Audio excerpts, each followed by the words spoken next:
Hello बच्चों, कैसे हैं सभी लोग। जैसे कि आपके लिए मैं वापस से एक वीडियो लेके आया हूं जो कि आपको अभी करंट सिचुएशन में, जैसे कि जेईई मेंस अपना आने वाला है, एग्जाम आने वाला है, तो सबसे बड़ी क्वेरी है कि यार सर मैं टेस्ट में स्कोर कैसे इंप्रूव करूं, क्योंकि मैं टेस्ट तो दे रहा हूं, रिवीजन भी कर रहा हूं, बट टेस्ट में स्कोर इंप्रूव नहीं कर पा रहा हूं। तो उसका क्या मेन मोटिव है जिसकी वजह से अपन स्कोर नहीं कर पा रहे हैं। तो सबसे बड़ा रीजन होता है कि बेटा अपन टेस्ट तो दे ही रहे हैं, तो एक टेस्ट से दूसरे टेस्ट के बीच में जो डिफरेंस आता है ना, वहां पर आता है आपका टेस्ट एनालिसिस का।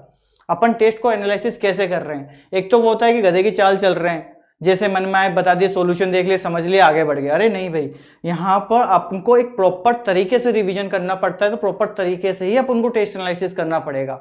अब टेस्ट एनालिसिस करने का तरीका होता है कि अपन कम समय में अच्छा एनालिसिस कर लें, फालतू का टाइम वेस्ट ना करें। अगर जो मैं टेस्ट एनालिसिस आपको स्ट्रेटजी बताने वाला हूं, अगर आप उस एनालिसिस को फॉलो करते हैं तो ऑब्वियसली मैं आपको बोल सकता हूं 2 से 3 वीक के अंदर आप टेस्ट में स्कोर इंप्रूव कर सकते हैं।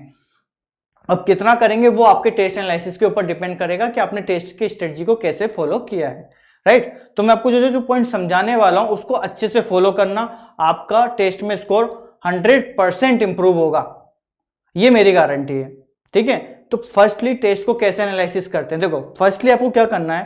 देखो सिंपल सा, जैसे ये वर्ड दिख रहा है ना, तो जस्ट मिनट, आपको क्या करना है, एक ब्लैंक पेज लेना है। जैसे मैंने ले लिया ब्लैंक पेज, ठीक है। अब ब्लैंक पेज में क्या लिखना है, फर्स्ट यहां लिखना है क्वेश्चन नंबर, है ना, यहां लिखना है क्वेश्चन नंबर, फिर ये रो खींच देनी है। अब ए अपन के पता है कि अपन के फुल सिलेबस टेस्ट में 75 क्वेश्चन होते हैं, तो ऐसे करके 1 2 3 4 5 6 7 ऐसे करके क्वेश्चन नंबर लिख देंगे सारे, 1 2 3 4 5 6 7 8 करके, ठीक है।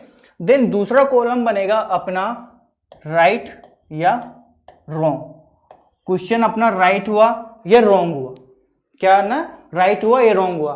तो अपन को पता चला क्वेश्चन नंबर 1 राइट हुआ तो राइट लिख दिया, क्वेश्चन नंबर 2 गलत हुआ तो रॉन्ग लिख दिया, क्वेश्चन नंबर 3 रॉन्ग राइट हुआ तो राइट लिख दिया, क्वेश्चन नंबर 4 गलत हुआ, 5 गलत हुआ, इस तरीके से अपन को क्रॉस राइट कर देना है, राइट। आफ्टर दैट तीसरा कॉलम बनता है डिले,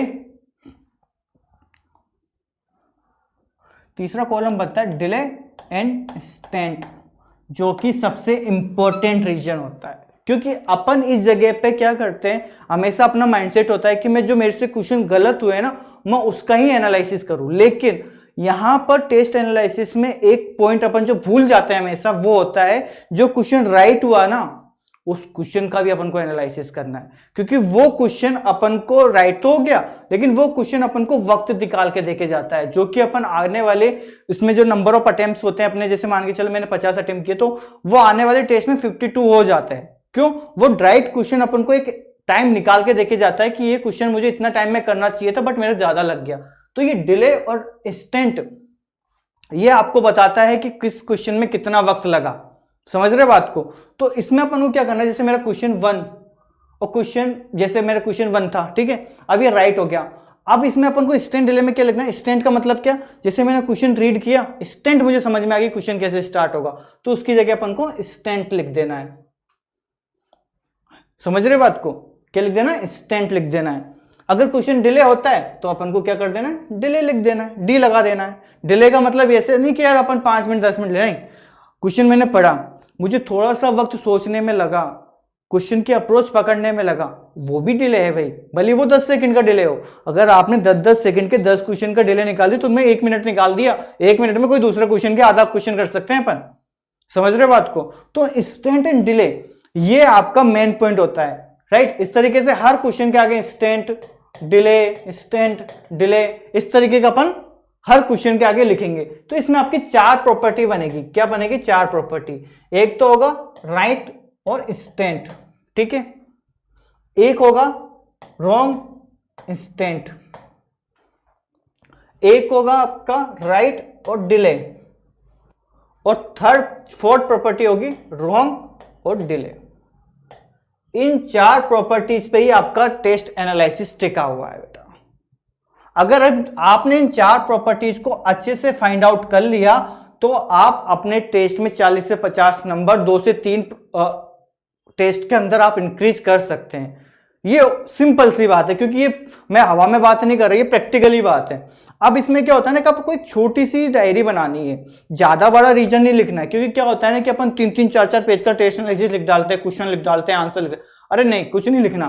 देखो आप स्टेंट और रॉन्ड, इसमें तो कोई रीजन ही नहीं आएगा, इसका तो कोई रीजन ही नहीं है। स्टेंट आया, समझ में आया, लिख दिया, इसके तो कोई दिक्कत नहीं है। यहां पर आएगा स्टेंट, इसमें आएगा रोंग का रीजन क्या है, ठीक है ना, इसमें आएगा रोंग होने का रीजन क्या है। और रीजन को आपको इसे छोटे से कोड वर्ड में लिखना है कि यार पर्टिकुलर, देखो समझ में आना चाहिए कि रीजन क्या है रोंग होने का। कोई बच्चा पूरा लेंथ में क्वेश्चन लिख डालता है, लिखने की जरूरत नहीं है, आप कोड वर्ड में जो आपको समझ सकते हैं शॉर्ट फॉर्मेट में आपको उसका रीजन लिखना है। फिर आता है आपका राइट और डिले का, इसमें आपको डिले का रीजन लिखना है कि क्वेश्चन डिले हुआ क्यों। पहला पॉइंट सवाल आपके माइंड में यह आना चाहिए कि जब मैं चैप्टर कवर कर चुका हूं, उसका प्रैक्टिस कर चुका हूं, है ना, जितना मेरे से हो सकता था मैंने सब कुछ अप्लाई किया, तो क्वेश्चन सोचना क्यों पड़ रहा है। चाहे 10 सेकंड 20 सेकंड उसने लिया, लेकिन क्यों सोचना पड़ रहा है जब आप इतना प्रैक्टिस कर चुके हो। तो वो डिले होने का रीजन अगर आपने यहां लिख दिया ना, और उस डिले के रीजन को आपने रिवीजन कर लिया ना, तो आने वाले जो टेस्ट में क्वेश्चन होंगे इस टाइप के, आप वो कभी वक्त खराब नहीं करेंगे आपका। सबसे मेन पॉइंट ये होता है। अब आता है चौथा, जो कि सबसे इंपॉर्टेंट पॉइंट है कि आपका क्वेश्चन रॉन्ग तो हुआ लेकिन डिले भी हुआ, आपने उस पर टाइम बर्बाद भी किया लेकिन क्वेश्चन रॉन्ग भी हो गया। तो इसमें आपको दोनों का रीजन लिखना पड़ेगा कि दोनों क्या हुआ, गलत हुआ तो क्यों हुआ, और रीजन डिले होने का क्या था। समझ रहे बात को। तो ये सिंपल सी थ्योरी है, ये 4 प्रॉपर्टी आपको बताएगी कि आने वाला टेस्ट का आपका स्कोर क्या होने वाला है। इसको एक छोटे से ब्लैंक पेज पे अगर अपन इसकी एक, ये तो अपन ने ब्लैंक पेज ले लिया, इसके साथ एक छोटी सी डायरी लिख लो अभी, क्योंकि देखो लास्ट वन चल रहा है, समझ में आ रही बात को। तो अपन एक वीक में 2 टेस्ट तो नॉर्मली आप लगाएंगे ही सही। अब जब 2 टेस्ट अपन लगाने वाले हैं तो एक छोटी सी डायरी बना लो। मतलब एक टेस्ट की अगर मिस्टेक की मैं बात करूं 75 में, ये तो है नहीं कि पूरे क्वेश्चन गलत हो रहे हैं, 20 30 40 क्वेश्चन तो आपके राइट होंगे ही सही, तो उनकी मिस्टेक तो वैसे भी ऑब्वियसली बात है थोड़ी बहुत होगी। रही बात 30-35 क्वेश्चन की मिस्टेक, जो मैंने की समझाया कि आपको कोड वर्ड में लिखना है।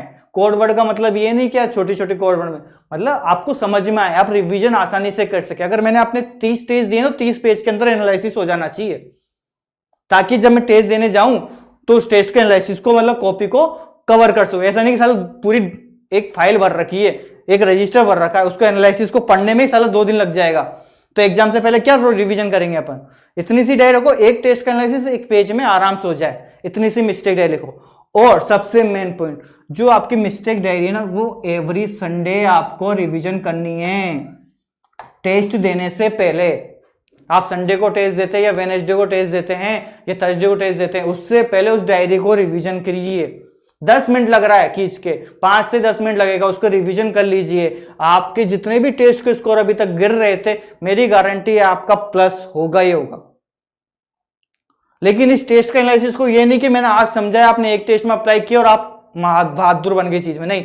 कम से कम आपको इस टेस्ट को एनालिसिस को सीखने के लिए, अच्छे से अप्लाई करने के लिए 5 टेस्ट लगेंगे, कम से कम 5 टेस्ट। और एक टेस्ट से दूसरे टेस्ट के बीच में डिफरेंस होना चाहिए कम से कम 3 दिन का। ये नहीं कि मैंने आज टेस्ट पढ़ा, टेस्ट दिया, टेस्ट का एनालिसिस किया, कल वापस से टेस्ट दे लूं, नहीं भाई, कम से कम 3 दिन। क्योंकि जब तक जो मिस्टेक्स निकल के आएगी, वो मिस्टेक्स को आप एनालिसिस नहीं करोगे, रिवीजन नहीं करोगे, जब तक आप टेस्ट में इंप्रूव नहीं कर पाओगे, कितना ही एनालिसिस कर लो आप। ये जो तरीका है मैंने बताया है, उसको अच्छे से अप्लाई करना बेटा।